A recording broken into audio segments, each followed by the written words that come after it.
US President Donald Trump and China's leader Xi Jinping are sitting down for high-stakes talks in the South Korean city of Busan. And we're going to have a very successful meeting, I have no doubt. But he's a very tough negotiator. That's not good. The trade war between the two superpowers that's rattled the global economy is expected to top the agenda. Just ahead of the meeting, Trump said he thinks there's a good chance of doing a deal with Beijing. Earlier this month, Trump levied additional tariffs of 100% on imports from China in retaliation for Beijing curbing its rare earth exports. Both men expressed optimism as they began their talks. Great honor to be with a friend of mine, really for a long time now, if you think about it. The very, very distinguished and respected President of China. And we will be having some discussions. I think we've already agreed to a lot of things, and we'll agree to some more right now.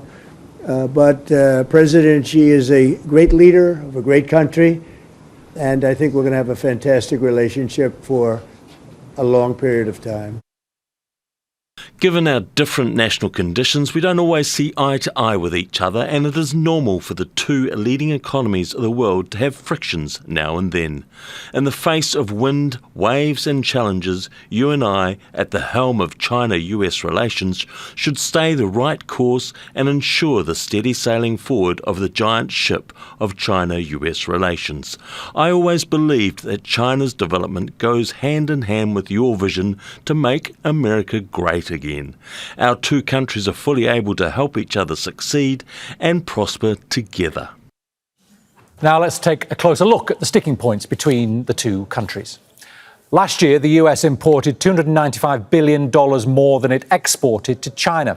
That's the largest bilateral trade deficit. Rare earth minerals are a key issue between the countries. China produces most of the world's supply and has announced more export controls. The US has sought to limit China's access to advanced semiconductors. US farmers are stuck in the middle of trade tensions. China is the top market for American farmers, $29 billion worth of goods. Drugs and fentanyl in particular have become a major thorn between Xi and Trump. The White House imposed 20% tariffs earlier this year in an attempt to pressure Beijing to stop the flow of chemicals into the US.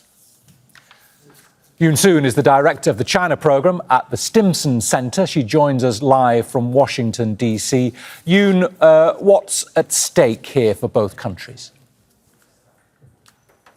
Well, what is at stake is that if there's no deal, apparently there will be further escalation of the trade tension.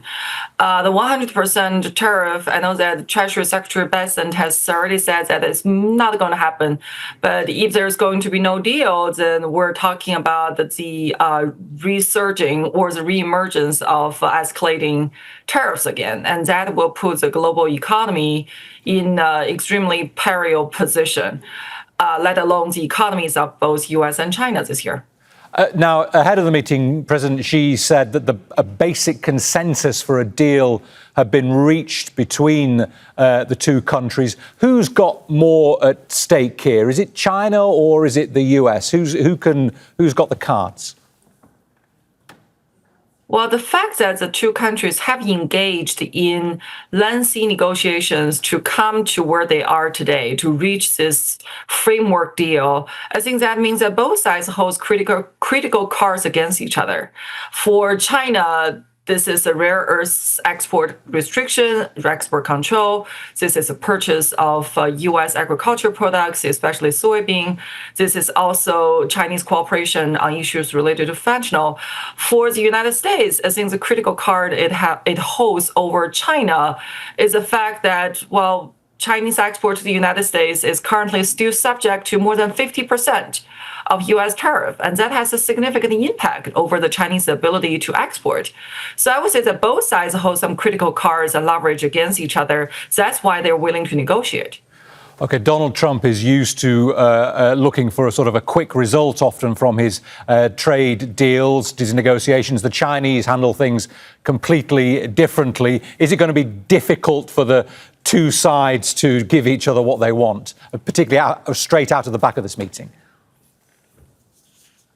I think for this particular meeting, most of the content or most of the agreement has already been negotiated by the two teams in Malaysia earlier this, actually last week and earlier this week. So for the two leaders to come together, the word that Secretary Besant used is consummate this deal, basically to ink this deal, to confirm that everything has been agreed upon at the top level.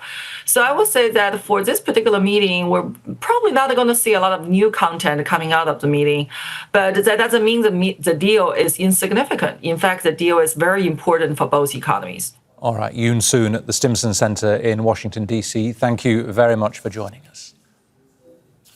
Don't miss out. Get the full picture. Subscribe to Al Jazeera for reliable news, expert insight. Like, share, stay ahead.